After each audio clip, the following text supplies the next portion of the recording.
역대상 묵상이 시작되었습니다. 역대기는 1장부터 9장까지 족보로 가득 차 있는데요. 우리에게 마음의 준비가 필요합니다.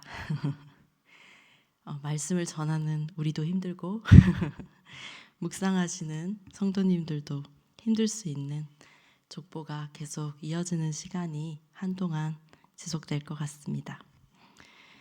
이렇게 우리는 좀 낯설고 지루하게 느껴질 수도 있는 족보의 말씀을 함께 살펴볼 건데요.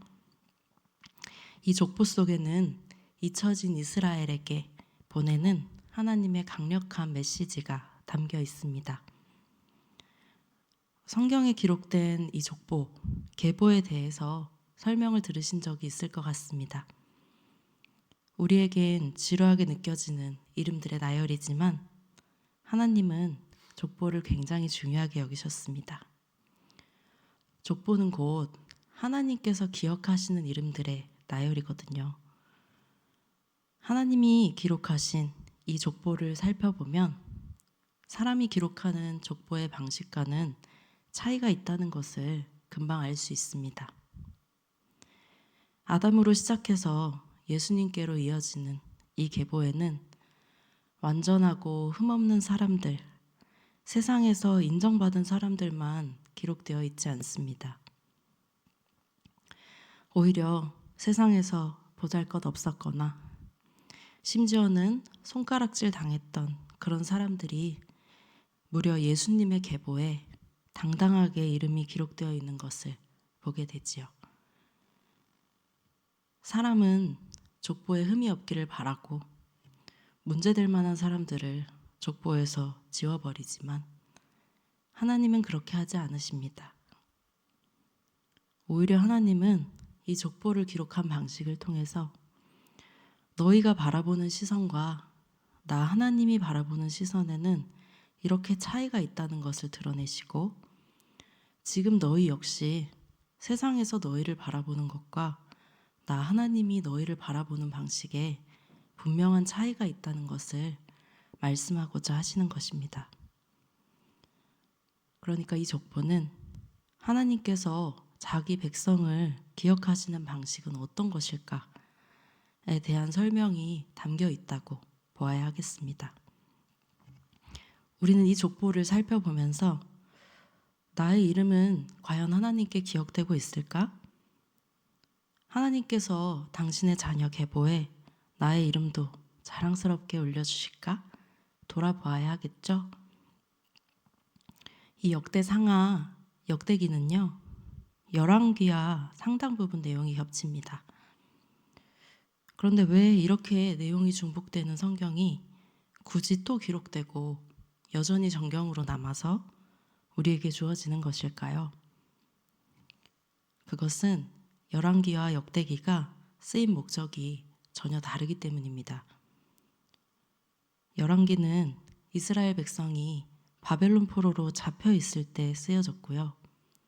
아직 포로 중에 있는 유대인들에게 우리가 왜 망했는지, 하나님께서 우리를 심판하신 이유가 무엇인지 밝히기 위해서 기록되었습니다.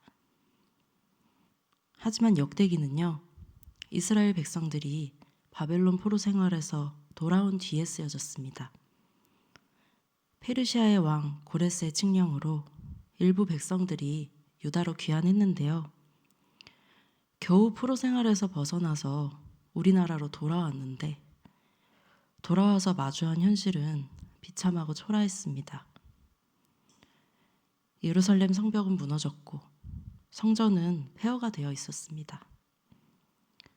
주변 민족들의 위협과 조롱, 그리고 내부적인 무기력감 속에서 이스라엘 백성들은 우리가 정말 하나님의 백성이 맞나? 하나님이 정말 우리를 돌보시나? 라는 의구심이 들었고요. 하나님 나라의 백성으로서 정체성과 희망을 잃어가고 있었습니다. 역대기는 바로 그런 절망에 빠져 있는 이스라엘 백성들에게 우리가 어떻게 다시 일어날 것인지에 대해서 이야기하기 위해 쓰여졌습니다. 그러니까 회복에 대한 소망을 주기 위해 쓰여진 것이지요. 그렇다면 희망을 우리가 어디에서 찾을 수 있을까요? 역대기의 저자였던 에스라는 희망의 근거를 하나님께 둡니다. 먼저 이미 하나님께서 일하셨던 역사를 족보를 통해서 상기시키시는 겁니다.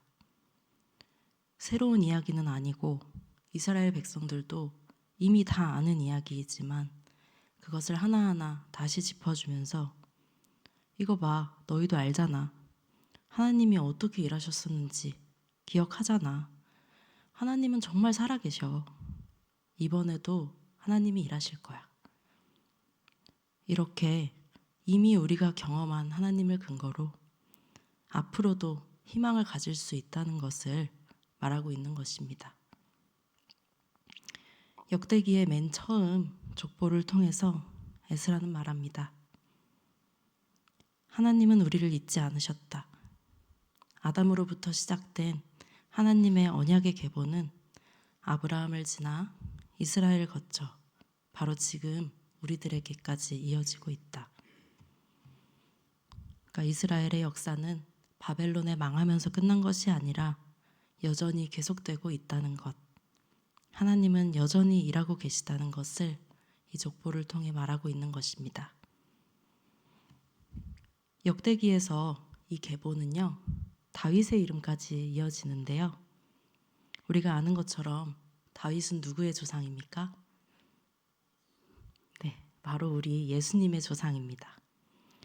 이 역대기에 기록된 족보는 결국 구원자이신 예수님과 그 예수님을 통해 하나님의 자녀가 된 우리들에게까지 이어지는 족보의 시작이고 아담의 때에나 아브라함의 때에나 에스라가 살았던 시절이나 바로 지금 우리가 살아있는 시절에도 변함없이 하나님께서 살아계시고 역사하신다는 것을 나타내는 것입니다.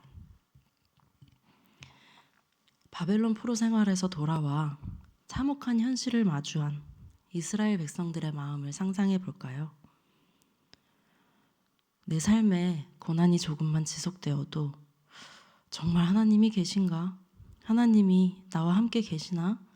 이런 의심이 드는데 교회가 망하거나 나라가 망한다면 어떨까요? 그냥 나라도 아닙니다.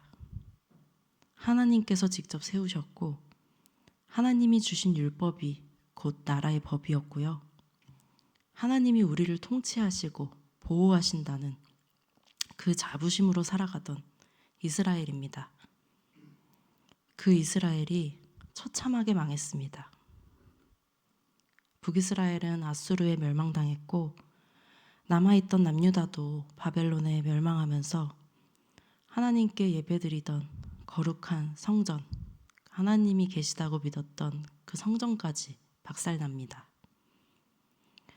그리고 포로 생활 동안 이스라엘 백성들은 온갖 조롱과 핍박을 당했습니다. 무려 70년이라는 세월 동안 말입니다. 70년이 얼마나 긴 세월인가요? 지금 2025년인데 70년 전이면 1955년입니다. 1955년에 여기 한국 땅은 한국전쟁의 상처가 아직 아물지 않은 시기였습니다. 전쟁으로 인해 국토는 폐허가 되었고 많은 이들이 가족을 잃고 집을 잃었죠. 그리고 70년이 지난 지금 이 시대를 살아가는 젊은이들이 전쟁을 기억하고 있습니까?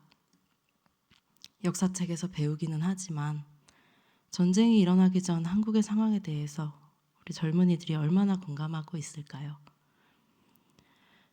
70년간의 바벨론 포로 생활 동안 이스라엘 백성들 안에서도 세대 교체가 일어났을 것입니다. 이들의 배경이 얼마나 다르냐면요. 에스라서 3장에 보면 이런 장면이 기록되어 있습니다. 바벨론 포로에서 돌아온 유다 백성들이 예루살렘 성전의 기초를 다시 놓습니다.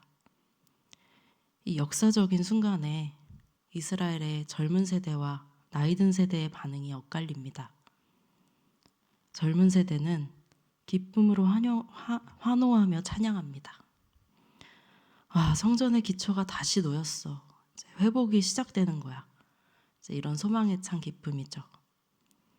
그런데 나이 든 세대는 예전에 가장 찬란했던 시기에 성전의 모습을 기억하고 있거든요. 근데 그 성전의 모습과 지금 이제 겨우 기초를 놓은 성전의 모습이 너무 비교되는 거죠. 그래서 나이 든 세대들은 큰 소리로 엉엉 웁니다. 젊은 세대는 기쁨으로 환호하고 나이 든 세대는 대성통곡을 하였다고 기록되어 있습니다. 이 소리들이 얼마나 컸는지 즐거이 찬양하는 소리와 우는 소리를 분간하기 어려웠다고 그렇게 기록되어 있습니다. 이 이스라엘을 앞으로 이끌어갈 미래는 누구입니까? 기쁨으로 환호하는 젊은 세대겠지요. 이제 회복이 시작된다는 희망에 차서 성전을 재건하는 일이 바로 우리 세대에게 맡겨졌다는 자부심으로 일어날 젊은 세대입니다. 그들은 이 시대의 주역이고 그럴 만한 힘과 능력이 있습니다. 우리의 눈은 자연스럽게 기쁨으로 환호하는 젊은 세대에게 주목되지만 저는 오늘 성전의 기초가 다시 놓였을 때 주저앉아서 엉엉 울었던 나이 든 세대에 주목하고 싶습니다. 이들의 삶은요, 젊은 시절 혹은 어린 시절 나라가 망했고요. 포로로 끌려갔고요. 포로 생활로 한평생을 보냈습니다. 온갖 조롱과 핍박을 당했고 이제 겨우 돌아왔지만 회복의 주역이 되지는 못합니다. 이제 살 날이 그렇게 오래 남지 않은 잊혀지고 비참한 참으로 가련한 세대입니다. 세상의 기준으로 보면 이 나이 든 세대는 보잘것이 없습니다. 스쳐 지나가는 조형과 같지요. 대단할 것도 없고 아무도 알아주지 않습니다. 그 삶에 계속되었던 수고와 아픔에 누가 그렇게 관심을 가져주지도 않습니다. 무명의 삶이죠. 그러나 이들이 젊은 세대보다 분명하게 가지고 있는 것이 있습니다. 그게 무엇일까요?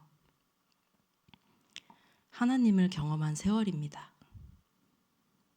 한 사람을 겪어도 1년을 겪은 것과 10년을 겪은 것이 같습니까? 10년 겪은 것과 70년을 겪은 것이 같을까요? 그럴 수 없죠. 결코 그럴 수 없습니다. 세월은 그렇게 가볍게 뛰어넘을 수 없는 분명한 무게가 있습니다. 젊은 세대도 하나님을 경험하고 있지만 나이 든 세대는 훨씬 오랜 시간 동안 하나님을 경험하였고 고난 가운데에서도 하나님을 향한 신뢰가 쉽게 무너지지 않을 수 있는 그런 단단함을 얻게 되었습니다. 무명으로 아무도 알아주지 않고 곧 잊혀질 나의 이름과 나의 존재. 하지만 하나님은 바로 이들에게 말씀하시는 것입니다. 이 족보를 통해서 말입니다. 나는 너의 이름을 분명히 기억한다. 나는 너를 한순간도 잊은 적이 없다.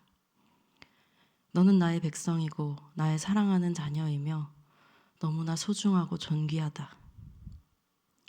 이제 내가 너를 자랑스럽게 나의 계보에 올리고 네가 마침내 천국에 왔을 때 나는 너와 함께 즐거이 거니며 시간을 보낼 것이다.